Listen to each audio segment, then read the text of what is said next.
Hey guys, how's it going? Michael Troy here. Today we're looking at Avengers number 19, the Doom variant by Todd Knock cover. Can't wait to share it with you guys. Subscribe to my channel if you haven't already. Hit that like button and let's get right into it.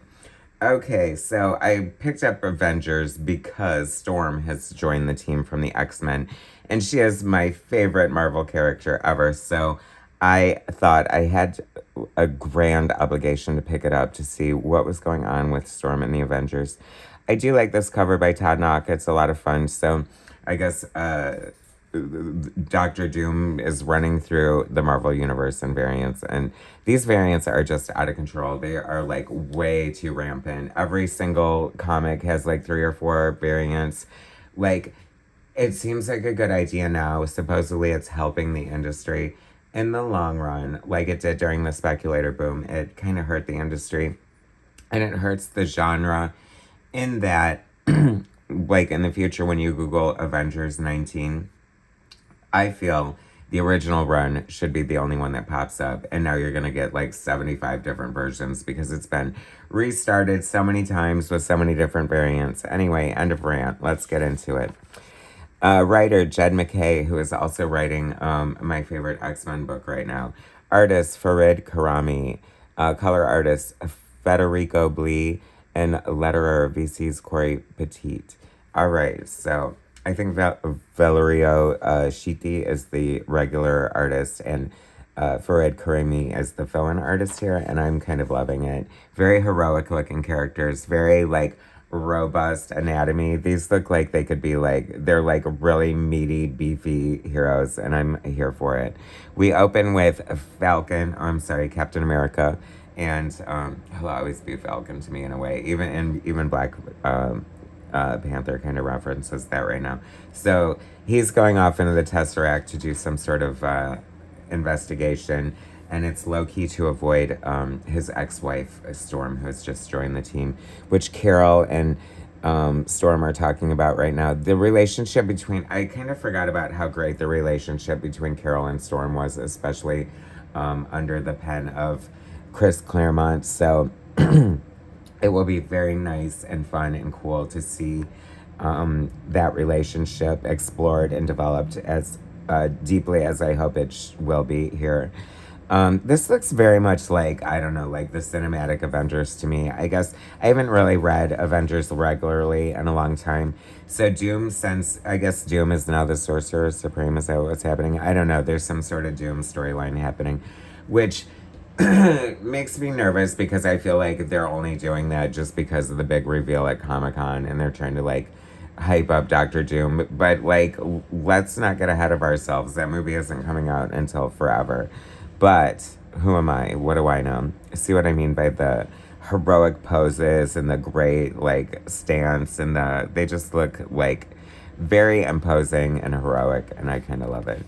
So Doom appears as this like astral projection to basically verbally spank the Avengers and say like, you guys are useless, you're so freaking powerful, you could rule the world, why don't you do it? And the Avengers basically say what Superman said in that great Treasury size edition by Paul Dini and Alex Ross. If you give a man a fish, you feed him for a day. If you teach a man to fish, you feed him for life.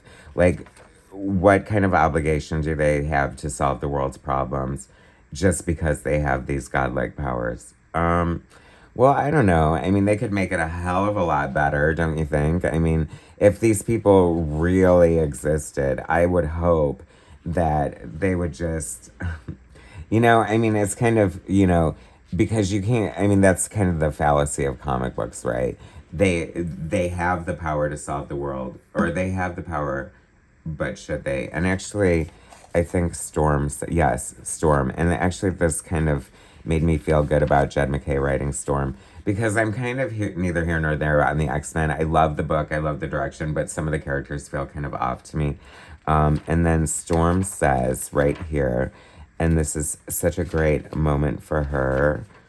Where is it, y'all?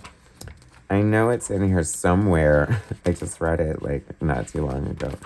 Where is she? My beautiful weather goddess. Okay, here she is. You may be correct. We may have the power to take the world, but not the right. Boom. That was like such a mic drop. Storm is awesome. Storm is the best. Love her. This costume is pretty cool. Not loving the hair. I feel like it's such a retro thing. I know this is gonna sound like a weird, like old fanboy complaint, but you know, Storm has been Storm forever, and you're trying to do these things to sort of, I don't know, you know, like give her more African looking hair or whatever. But she comes from a special breed of woman that, like, it's in her origin why she looks the way she looks, and why question the way she looks anyway. Doesn't that go against everything you're trying to project and promote? End of rant number 2 right there. This is a great page right there. Such a great heroic pose. I don't know. I kind of didn't love this issue though, because I thought it was just kind of a lot of like, you know, I don't know, just like a lot of like talking and just like explaining how we are, and rather than, I don't know, can't you just like, I feel like a story where they kind of show them in action doing what they are saying. You know what I mean? It's a great concept and an idea, but do we need 22 pages to like say it? But that said, I did enjoy this issue. I'm loving Storm on the team. This is a great fill-in artist.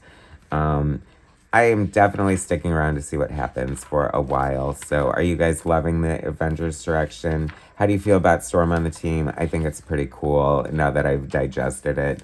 It kind of makes sense. Anyway, thanks for watching, guys. Subscribe to my channel if you haven't already. Hit that like button, and I'll bring you more soon.